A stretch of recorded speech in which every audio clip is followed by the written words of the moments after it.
Welcome back to This Is Sport, guys. My name is Jake Hamilton, and this is Josh, and today we have a really special guest. He's talking to us from Queensland. Please welcome to the show, Mr. John Wayne Parr. Hey, good afternoon, gentlemen. How are you? Thank you very much for joining us, mate. Happy New Year. Hey, thank you. I've seen on your Instagram, your resolution this year was, as quoted by you, an old one that you hadn't finished yet, and that was to follow in the footsteps of the great Raymond Decker, which many would agree you've set your own legacy in the sport and a massive footprint. But aside from that, what's one resolution you can think of that's outside of the sport? Outside of the sport? Yeah, so outside of sort of kickboxing and Muay Thai. Jeez, I didn't think the world existed outside of that. Jeez. It doesn't, man. It doesn't. Yeah. No, I got nothing else besides keeping healthy and happy. That's cool. Making sure my kids are healthy. Yeah. And just fight as much as possible. My whole world revolves around fighting. But my life without fighting doesn't exist. Oh, so that's it. Yeah. Fair enough, man. Yeah. Yeah. I mean, to have 99 wins under your belt, like that's a massive milestone already. You know, you've had plenty of fights overseas in Australia and things like that. What would that 100th win mean to you? I hope it'll just secure my legacy. I'm 41 now, so I know I'm past my use by date. I'm just enjoying. Just continuing what I'm doing. I know eventually I'm going to have to stop, and it's going to really, leave a large void in my life, because this is all I've known since I was 11 years old. So I'm not looking forward to the day where I have to hang them up. I really enjoy what I do. Every morning I'm out on the road at 6:30, I run along Burleigh Heads, along the beach. I say hello to all my morning people, all my regulars. I get back to the gym, I do my pads. Afternoons, I do my afternoon run with the group of fighters that I have in my gym. We all hang out, do pads, spar, have fun, laugh, and then I teach classes. So my lifestyle's quite good right now.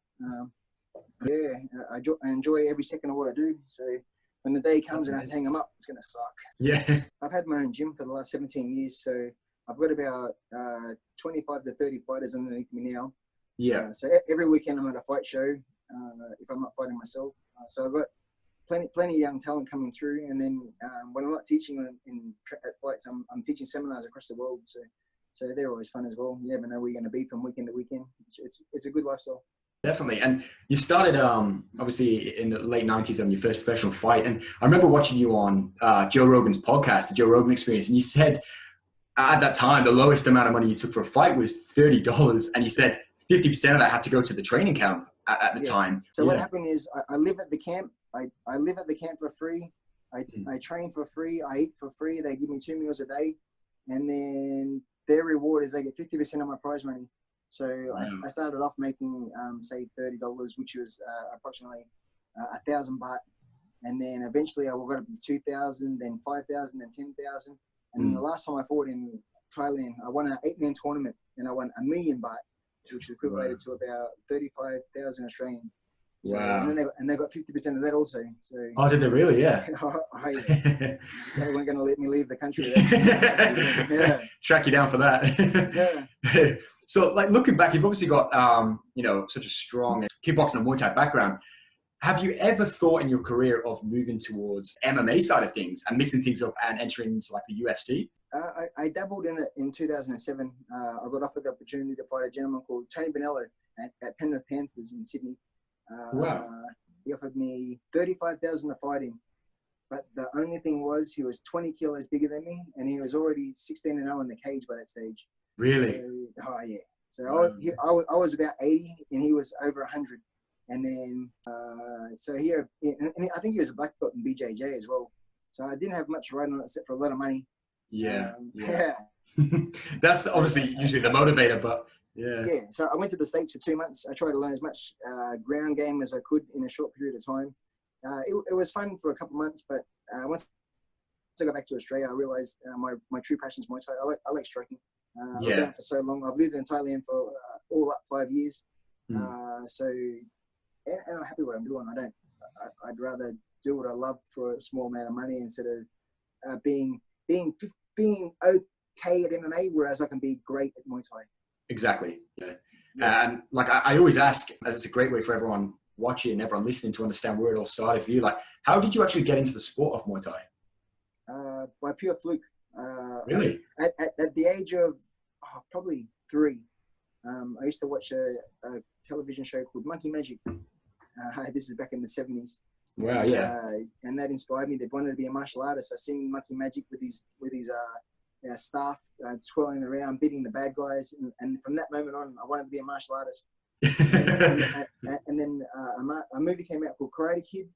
Inspired me to, and then because I was living in the country, my parents were horse trainers, so I was out in the country by myself majority of the time, being an only child. So I'd have to find my own ways to amuse myself. Yeah. And then age of 11, we moved to Brisbane, and then we lived in the city. And then just up the road from our house was a taekwondo school. So my mother gave me permission to go and try it out, and I absolutely fell in love with the sport. So I stayed with taekwondo for approximately a year. I had 2 gradings, and if I wanted to go to Korea, I wanted to stand in line with 100,000 people doing my katas. My whole goal was to break boards and be a black belt and jump through the air. And then, unfortunately, my taekwondo school couldn't afford to pay the rent. They didn't have enough students, so they closed down. And then I was again in that void of what do I do now? Just tried a couple of different things, nothing else gelled. I still wanted to be a fighter. Yeah. And it just so happened kickboxing moved into the same hall that taekwondo was at. Oh wow. So I thought, I'll give this a go. It's not taekwondo, but I'll do it until I find another taekwondo school. So I gave it a try, and then from the first class, I thought, oh, this is amazing. Yeah. This is the best sport ever. So just as I started kickboxing, the movie Kickboxer came out with Van Damme. Oh yeah. And that was my pure inspiration from that moment on to go to Thailand and hopefully train in the camps and be good enough to fight the equivalent of their Tong Po, which I did multiple times, fighting Orono and Gutsengalai and Borkow. And wow, yeah. So I got, every time I go to a different stadium, I look around to see if that was a stadium from in the movies. Yeah. Yeah, and then where at the start of the movie Kickboxer, he's doing pads in the park with his brother Dennis Alexio. That's where they hold the King's birthday every year on the December 5th. I got to fight in that park 4 times. So, wow. Yeah, so I lived the movie multiple times over. Watching the movie growing up, and you've lived it. Yeah, you know, you've lived your goals, man. Like, yeah, I surpassed it. It's so much. It's so cool to look back and think. Yeah, he was. Yeah, it's a buzz. Looking back, it's like, whoa! I can't believe I actually did it. Now I can speak Thai. Now I'm considered one of them. When I go back to the stadiums and that, they just treat me as a Thai person. It's amazing. It's so cool. I have friends who go to Thailand regularly, and they mention my name and Thai, oh, John Wayne, and then they get back here and they come back to Australia. I say, all we had to do was mention your name, and all of a sudden they're looking after us and taking care of. So it's really cool to still be remembered over there for all the years of sacrifice. You definitely will, mate. Definitely. Not only here, but as well around the world. You know, in many different countries. It's a great career that you're still pursuing, and I'm looking forward to you achieving the 100th win. Great milestone. Yes. And 131 fights in total. I had 13 pro boxing, and I've had that one MMA one against the monster gorilla. So yeah. So it's ridiculous. But to score 100 wins, it's never even entered my mind until my last fight where I got 99. I was like, oh shit, I'm 1 fight away from being exactly. Yeah.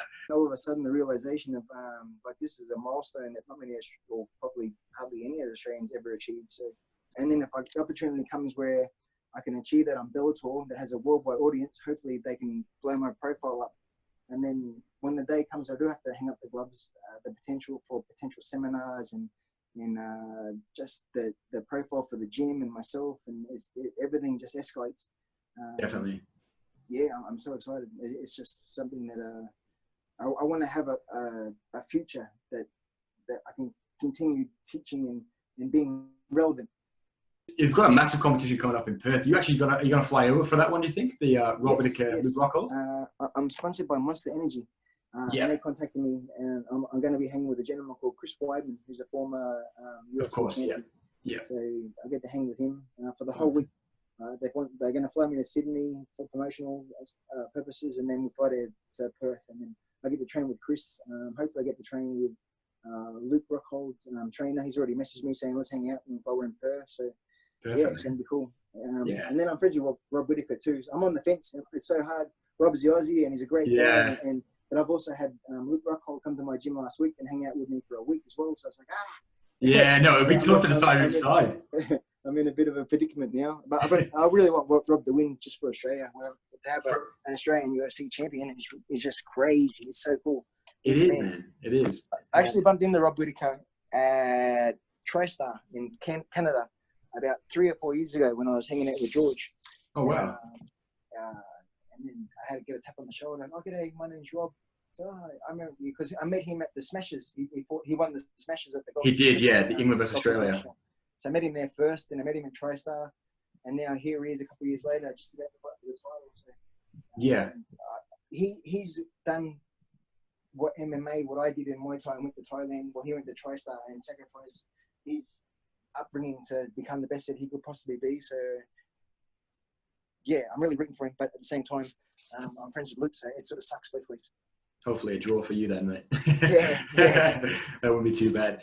Having so many fights throughout your career, what would you say is the one that stands out for you? So it could have been like the first few, you were getting things underway, or it could have been the recent few. Possibly my 2 Thailand world titles. One, I fought on the King's birthday. That's that one in that park I mentioned before. Of course, So they celebrate the King, and they put the ring in the middle of that park, and they draw a crowd of over 100,000 people come to that park to watch the fights. And then it's televised live on Thai TV also. So I fought a guy in 97. He was like my first A-class guy. He cut me up and gave me 21 stitches. And then 3 years later, year 2000, I got to rematch him in front of 100,000 people, and I beat him every round and took his world title off him. And then 2004, I was in an 8-man tournament where I had 3 fights in 2 hours. I fought a Russian, I knocked out a French guy, and then I fought a Thai that had beaten me 3 times in the past in the final. And then I finally beat him. And then I won $1 million baht, a world title, and a trophy from the Prime Minister of Thailand. Wow, so, and that was live on Thai TV as well, which made me another helped raise my profile there also. So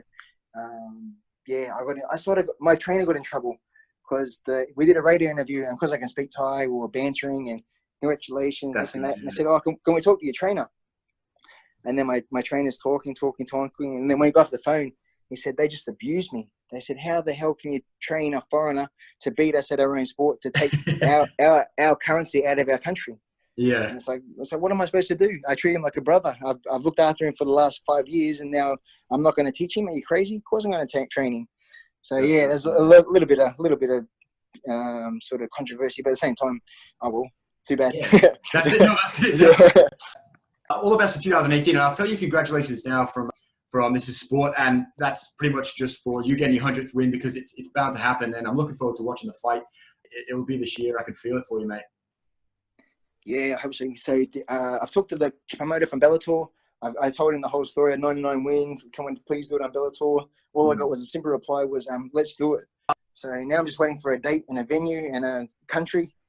Yeah, that's and it. I'll go over there, and I'm going to train like I've never trained before to make sure that whoever's up against me is going for a rough night.